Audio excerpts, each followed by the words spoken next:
नमस्कार. आजच्या व्हिडिओमध्ये मी तुम्हाला वृषभ राशीच्या लोकांसाठी खास माहिती सांगणार आहे. पण त्याआधी तुम्ही चॅनलवरती नवीन असाल तर चॅनलला लाईक करा आणि सबस्क्राईब देखील करा. कमेंटमध्ये श्री स्वामी समर्थ किंवा ओम महालक्ष्मी नमः लिहायला विसरू नका. तुम्ही वृषभ राशीचे आहात मग हे ऐका, कारण यामुळे कदाचित तुमचं नशीब बदलू शकतं. तुम्ही जर काही गोष्टींकडे बारकाईने लक्ष दिलं तर तुम्ही प्रगतीचे शिखर गाठू शकता. तुमची आर्थिक अडचण असो किंवा तुमच्या नोकरीचा प्रश्न, या सर्व गोष्टी सुरळीत चालू शकतात. वृषभ ही राशी आहे पृथ्वी तत्वाशी संबंधित आणि याचा मुख्य ग्रह आहे शुक्र. आणि म्हणूनच वृषभ राशीच्या लोकांमध्ये सौंदर्यप्रेम, कलाप्रेम, स्थैर्य आणि संपत्तीची ओढ असते. पण लक्षात ठेवा, शुक्र जेवढा गोड आहे तेवढाच त्याचा उलट प्रभाव सुद्धा तीव्र असतो. सध्या तुम्हाला जर अचानक आर्थिक तणाव, प्रेम संबंधात गोंधळ किंवा आत्मविश्वासात कमतरता जाणवत असेल तर हे शुक्राच्या उलट चालण्याचा किंवा काही विशिष्ट गोचर काळात निर्माण झालेल्या दोषांचा परिणाम आहे. विशेषतः जर तुम्ही एप्रिल, मे किंवा नोव्हेंबरमध्ये जन्मलेले असाल तर सध्याचे काही ग्रह स्थितीचे परिणाम आर्थिक प्रभावी आहेत. पुढचे काही महिने वृषभ राशीसाठी खूपच निर्णायक ठरणार असल्याचं तज्ज्ञांकडून सांगितलं जातंय. पण घाबरू नका, आपल्या ज्योतिषशास्त्रात या सगळ्या गोष्टींवर मार्ग आहे. वृषभ राशीचे लोक खूप मेहनती असतात, पण त्यांना भावनिक स्थैर्य जपणं कठीण जातं. त्यांचं मन गोंधळात पडलेलं असतं. विशेषतः जेव्हा एखादा निर्णय घ्यायचा असतो तेव्हा त्यांना बाहेरून सल्ला घ्यायला लागतो.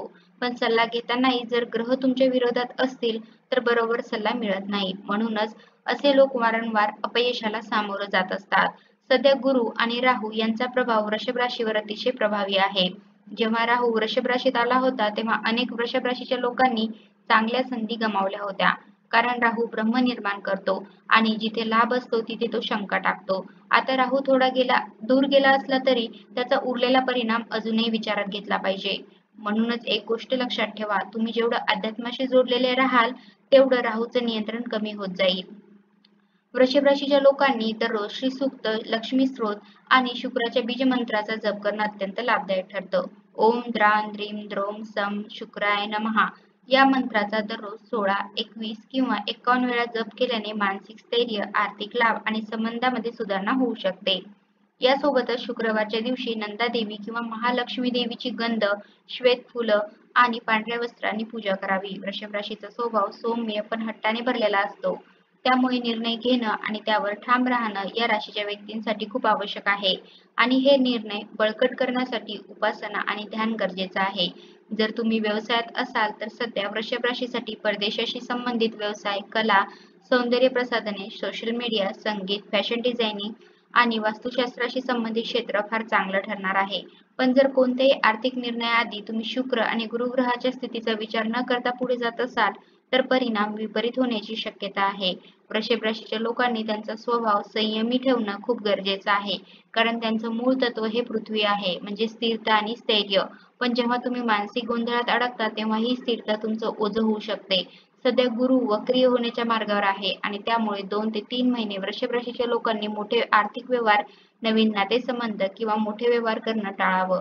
त्याऐवजी जुने अपूर्ण काम पूर्ण करा. घरामध्ये देवीच्या फोटोसमोर नियमित तुपाचा दिवा लावा आणि शुक्रवारच्या दिवशी विशेष लक्ष द्या. घरात पांढऱ्या रंगाची वस्त्र, सुगंधी अगरबत्ती आणि मृदू संगीत यांचा वापर करा. यामुळे शुक्र प्रसन्न होतो आणि घरातील वातावरण सौम्य राहतं. तसेच वृषभ राशीच्या लोकांनी खास करून एक गोष्ट लक्षात ठेवावी.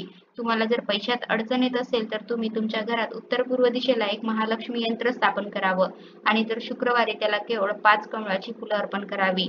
हा उपाय तुम्हाला मानसिक आणि आर्थिक दोन्ही दृष्टीने मोठा लाभ देऊ शकतो. त्याचबरोबर तुम्ही जिभेवर संयम ठेवला तर वृषभ राशीचा सगळ्यात मोठा दोष आपोआप कमी होऊ शकतो. कारण शुक्र ग्रह जिभेवर अधिपत्य ठेवतो. म्हणूनच ताटात काय खाता आणि तोंडून काय बोलता याकडे पूर्ण लक्ष असायला हवं. अशा अनेक आध्यात्मिक गोष्टी आहेत ज्या फक्त शास्त्राच्या आधारावर नाही तर अनुभवाने देखील सिद्ध झालेल्या आहेत. आणि म्हणूनच श्रद्धा ठेवा, परिश्रम करत राहा आणि योग्य मार्गावर चालत राहा. तर अशा प्रकारे आजच्या व्हिडिओमध्ये मी तुम्हाला वृषभ राशीच्या लोकांसाठी खास माहिती सांगण्याचा प्रयत्न केला आहे. कसा वाटला तुम्हाला माझा आजचा व्हिडिओ कमेंट करून नक्की सांगा. धन्यवाद.